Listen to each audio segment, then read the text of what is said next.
গত 20 বছর থেকে নোয়াখালীকে বিভাগ করার দাবিতে বিভিন্ন সময় আন্দোলন করে আসতেছি, কিন্তু আমরা এখনো আমাদের প্রশাসনিক পর্যায় থেকে এবং রাষ্ট্রের উদ্বোধন পর্যায় থেকে আমরা এখনো কোনো ইয়ে পাই নাই। কিন্তু ইতিমধ্যে যে অন্তর্বর্তীকালীন সরকারের একজন উপদেষ্টা যেটা প্রকাশ্যে বলে গিয়েছেন এবং একজন রাজনৈতিক দলের প্রধান ও কুমিল্লাকে বিভাগের পক্ষে কথা বলে গেছেন, এটা কিন্তু এক ধরনের বৈষম্য।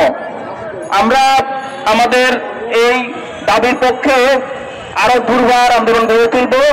আমরা ইতিমধ্যে নোয়াখালীর যত সামাজিক সংগঠন আছে, সাংস্কৃতিক রাজনৈতিক ব্যক্তিবর্গের সাথে আমাদের আলোচনা হয়েছে। আমরা এই নোয়াখালীকে বিভাগ করার আগ পর্যন্ত কেউ রাস্তার থেকে যাব না।